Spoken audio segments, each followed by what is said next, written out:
The Ship of the Dead, the third book of the Magnus Chase series. Loki frees himself in book 2, capture him, and to do that they need to set sail. He's training with Percy Jackson to set sail, and Jack just apparently falls in love with Percy Jackson's sword. Yeah, Jack was just reduced to a horny sword.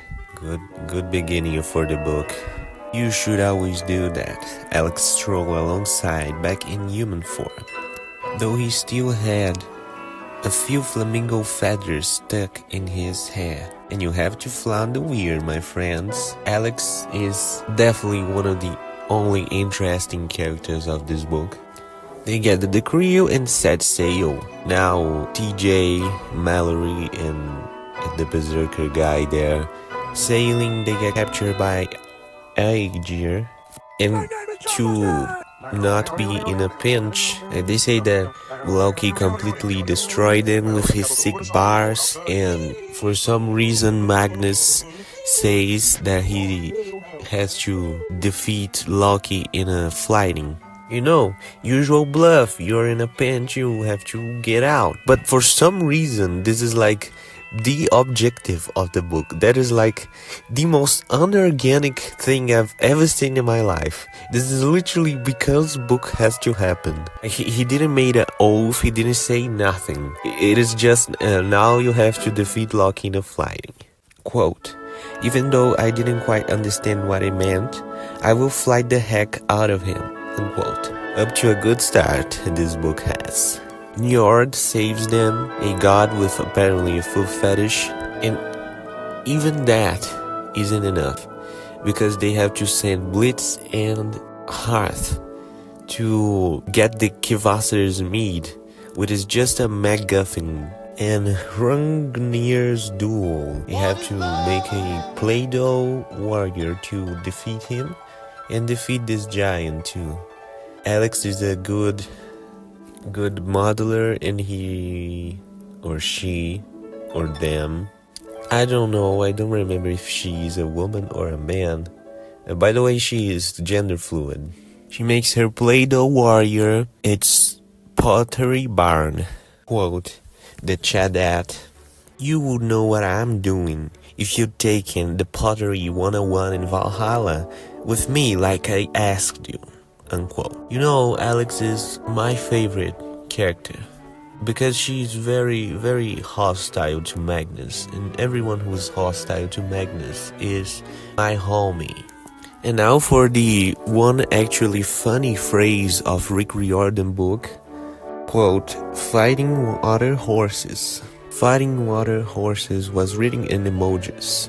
Fist wave horse. I don't know, I just like emojis, I think it's funny. There's not one single joke besides this one that lands. Fighting the water horses, Blitz and Heart gets teleported, and they have to go to Alfheim for some reason. The reason is Heart's father became a dragon because of a curse, and they need to kill him. Heart recovers the Othala rune. I think he uses the Othala rune only on this part of the book, so Riordan. But at least was very wholesome. The Othala rune summoned his dead brother, and they have a very wholesome exchange. Quote, end your gesture. Come here. Hearthstone hesitated. He edged closer to the ghost. I will tell you a secret, Andrion said. When I whispered into the well, I made a wish. I wanted to be as kind and good as you, brother. You are perfect. An actual wholesome moment. And they have to take away the dragon's heart and eat it. And when they were cooking the heart, Magnus made the heart fall over, and he tries to get the heart, and it's hot, and he put the fingers on his mouth, and that counted him as eating the heart.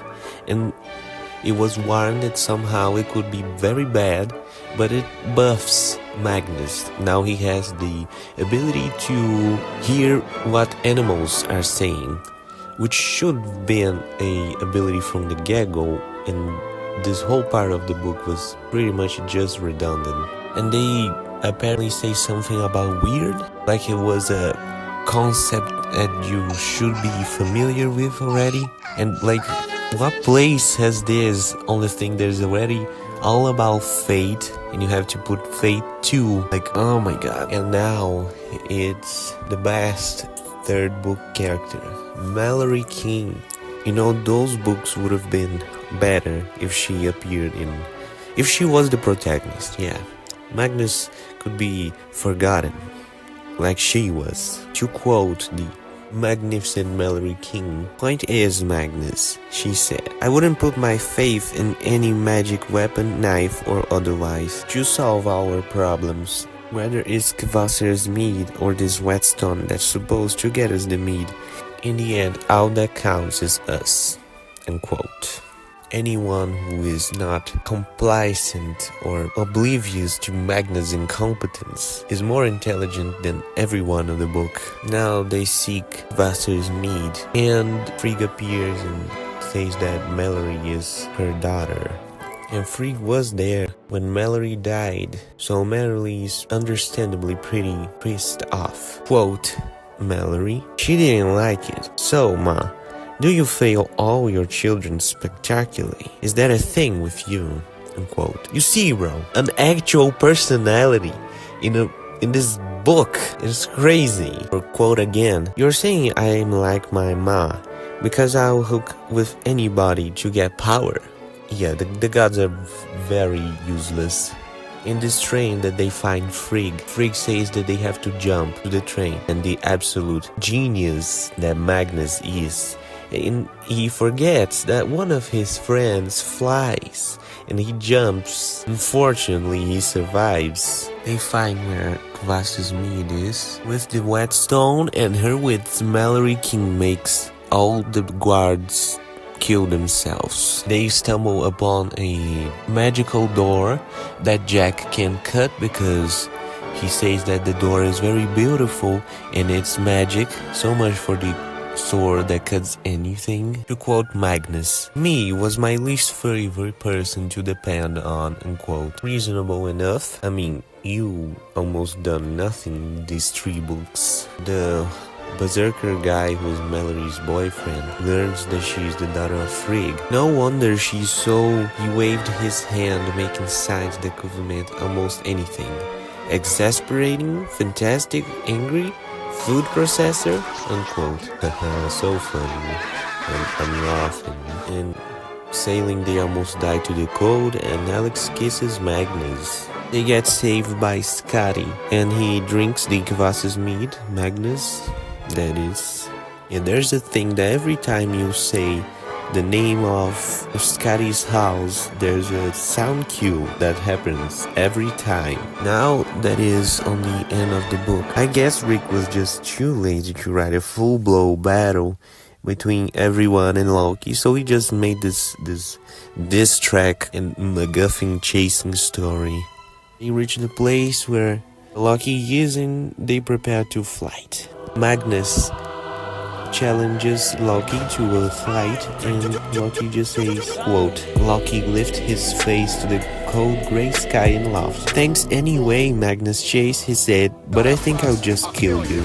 Oh, before he arrives at the place, there is his dead mother calling him to jump in the pits to join her, but he has friends and they make him not jump. So wholesome, so wholesome. Wow.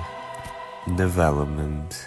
And Magnus replies, quote, "Well then," I said, "show us your silver tongue, unless that got burned along with the rest of your face." Ooh, say the crowd, oh my god.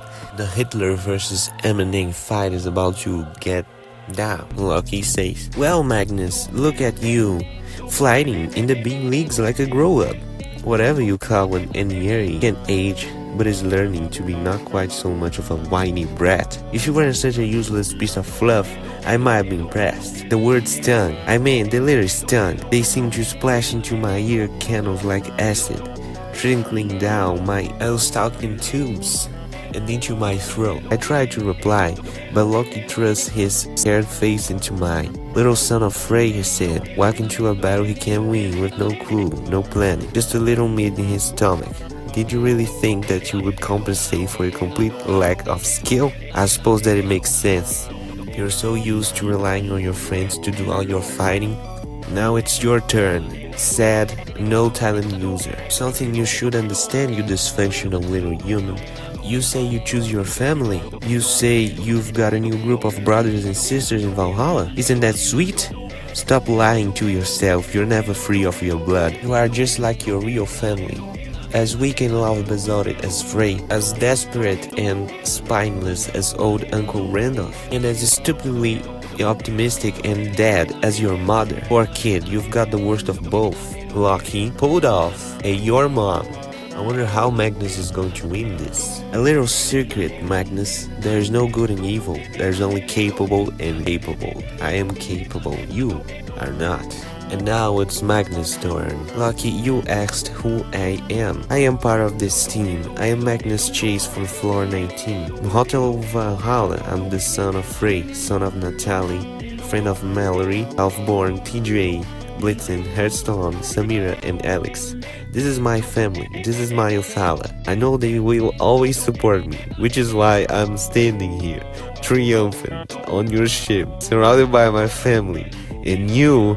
Loki then replies, this is ridiculous. What's all this positivity, Magnus Chase? Your hair is still horrible. And then he loses because for some reason Magnus won describing his friends. You can't make this up. There's no way someone actually thought that this was a... How?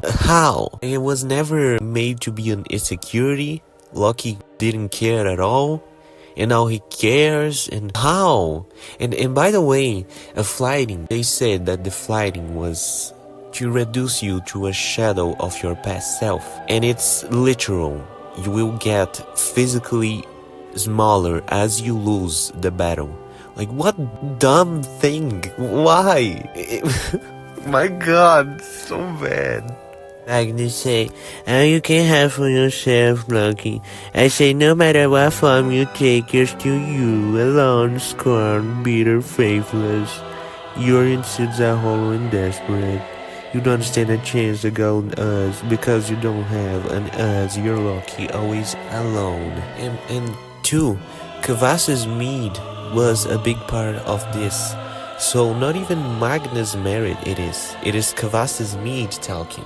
So, will it await this dumpster fire horrible end to an villain was not much of Magnus' fault too. They returned victorious. Odin had Kvas's mead, by the way, so this whole pointless thing is even more pointless now, but third book has to happen. I mean, Rick gotta eat. Gotta make some money. In the end, Magnus and Alex became caretakers for homeless people. A wholesome end to this garbage. Now to the characters. Magnus Chase, his personality is that of a door. No, a door is more useful and has more personality. He is the eyes from which you see the story, and it's literally that. He doesn't make or do anything. Alex, definitely the best character. He's being most likable.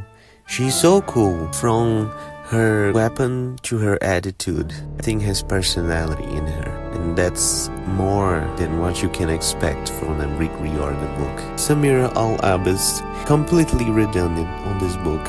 Not that she was very important on the others, she is just there to be the flying girl. Hearthstone and Blitzen, well, they were strong, but that's just that. Mallory Keen, the only good one that was introduced on third book, can rival with Alex Fierro. The Berserker guy, half-born Gunderson, he's a Berserker, and that's that. And TJ, who is just a guy who yaps about slaves and stuff. This whole story was so pointless. It's incredible. Valhalla should have a special place for those who survived this reading. Rick Riordan was just paying bills with this one. They sail for 3 books just to arrive nowhere. Even Loki wouldn't trick me into reading this again.